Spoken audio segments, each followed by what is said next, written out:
What is up, guys? Pie Muffin here, and we are back with our SAO Alicization Rising Steel video. It's been quite a while since my last one, but that's mainly because nothing's come out of it.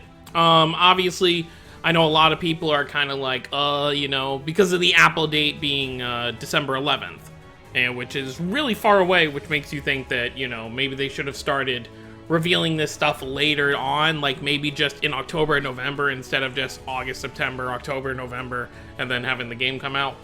But there may be some hope for that yet. So there was a live stream early this morning on Halloween.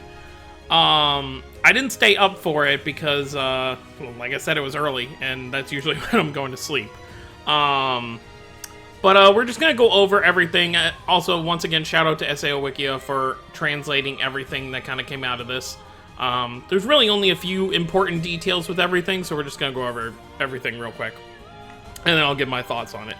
So, obviously, right here, they were just talking about the game, and they gave an introduction for it, just kind of showing off some of these screenshots, which is pretty cool. The first thing they went over is the producers talked about the Ordinal battle mode. So, I always thought, so if you look right here, where it says Ordinal right here, I thought that was just going to be like, because a lot of mobile games do this, where if it's like separate content or like a separate story, they just have it in its own separate tab. So I thought that was just going to be like a movie tab where you just complete it once, and then that's pretty much it. But apparently it's a battle mode. So this is basically a PvP system where players can use BP. So we'll have a separate set of stamina, it looks like, for... well, I'm trying to see if it shows it anywhere here, but it doesn't look like it does. So you use BP to fight against parties of other players. Rewards are rewards based on the player's ordinal rank. So what this kind of reminds me of is kind of like how war games are in Danmachi, but the only difference I kind of see with this, I assume, like I said, I didn't watch the stream. I'll probably go back and watch it, so I don't know if any gameplay was shown, but I assume the difference will probably be that you actually control your party here.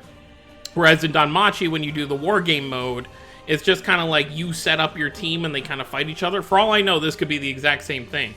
It may just be how you set up your team and everything. But I do like this method for PvP because you're not actually dealing with another person. And I've always found that, I don't really know how to word this, but it's like a lot of PvP games, they end up being kind of like, so like Dragon Ball Legends, obviously PvP based, and that's more about your skill rather than your team. Obviously team does have a factor in that game, but if you're not good at the game, it's not going to matter. A lot of these gacha games that deal with turn-based game kind of PvP, it tends to be kind of different. Now obviously you've got stuff like Naruto Blazing where it's like real PvP. But I do prefer this method of it because you're fighting their team. You're not fighting another person. You don't have to worry about someone cheating or like hacking the system or anything. So I think this is a much smarter way of doing things because it's not like someone can hack their team to have crazy amounts of stats because they're not actually playing you. It's just the team that they already have set up. So I do like this. So this will be something I will definitely be heavy delving into. I'll try to do the best I can. Obviously, I can't wail as much as some other people I know that will be playing the game. Hint, hint, wink, wink. But yeah, so I like that setting or the setup for this kind of mode, so that's cool.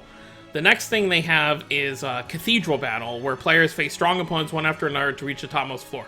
So a lot of gacha games that I play, like Tales of Asteria, Tales of the Ray, stuff like that, they have these like tower modes where it's like, and I think you could compare this to the memory defrag tower mode that they have there too, where it's kind of like every month or so it like resets and you can see how high you can get. It'll change the opponents that you'll be fighting.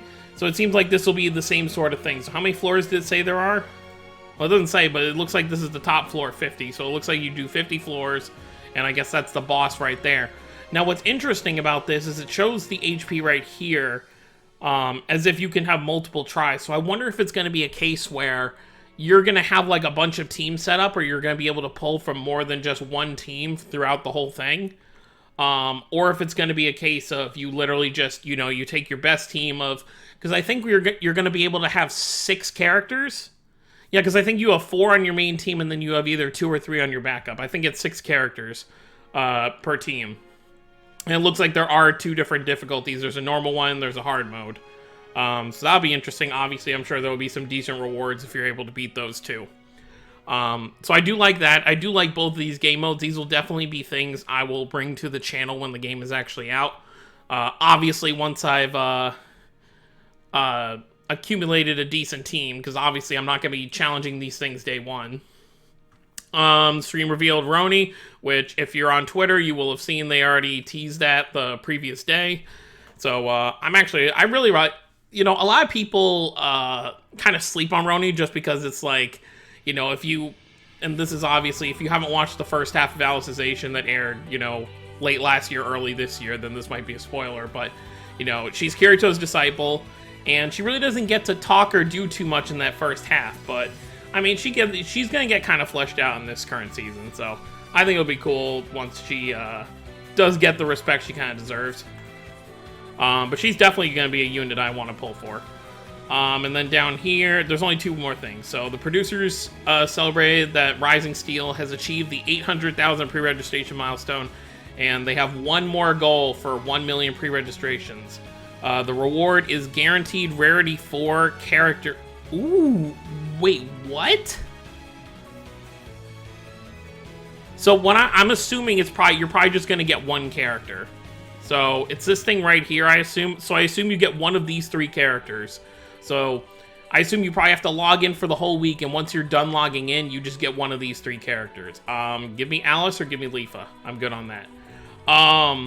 Because there's no way they're going to give you a ticket for the entire week. So I assume it's going to be one of those things where you probably need like 5 tickets, and out of the 7 days, 5 days probably give you tickets, and then at the end of that first week, you'll just be able to do your guaranteed pull, which is also smart because it will make people hesitate on re-rolling, because obviously you want to get to that 4-star guaranteed character as soon as possible. So that means after the first week, regardless of how your pulls go, you're guaranteed 2 4-star characters, because obviously we have the Alice with the eye patch as the this one right here that we're getting the stuff for. So you'll have this one, the one where she's holding the 3 swords, and then I assume you get 1 of these. There may be more 4-stars. It may just be a ticket for all this, so like this Roni over here might be on that list as well. But we've pretty much seen all the characters that'll be in the game. If you watch that other live stream from a little way back, they did show the character box that was probably a model for when the game launches. And then finally, this is the part that's kind of the most important thing to me. The producers mentioned that they hope to release the game before December 11th. So what this kind of tells me is that they're probably in the finishing stages of the game. There's probably just like 1 or 2 tweaks they still have to make, but they don't know exactly how long it's going to take, but they know it's going to be quick. So I would say at bare minimum, it's going to be at least another week. So I would say between November 7th until December 11th, we could say, I'm saying roughly, probably around the time Pokemon Sword and Shield comes out, like around the 15th. I'd say if everything goes well with the stuff with the game, we could see the game launching then. But I don't think we'll see it launching within the next week.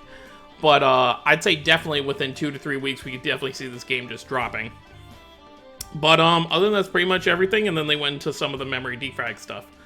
So overall, this is pretty exciting stuff.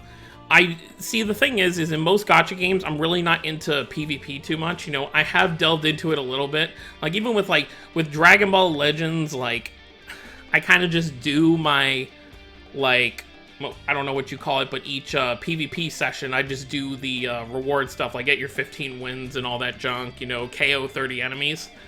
Because I don't like traditional PvP.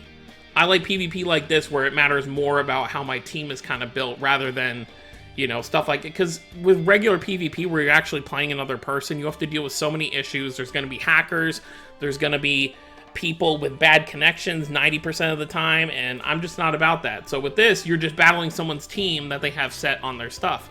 So it's a lot nicer, and I definitely will try to, hit the higher ranks as much as I possibly can. The only downside I guess see to this is, depending on how the gacha system works, obviously, more whale players may have they obviously will have an upper hand because they'll have more limit breaks. But I hope that's not too much of a factor, and I hope it's more about how you build your team rather than how much money you put into the game. But other than that, that's pretty much everything I wanted to cover with this video. Let me know what you guys think down below. When do you guys think the game will be dropping? I mean, this game's definitely coming out before Tales of Cristoria, that's for sure, and that's a sore subject. But I will be covering a lot. I will be covering everything with this game moving forward on the channel, so throw this video a like if you're looking forward to that. Like I said, subscribe if you're new to the channel and want to stay up to date with everything on this game. I will see you all next time. Have a wonderful day, everyone.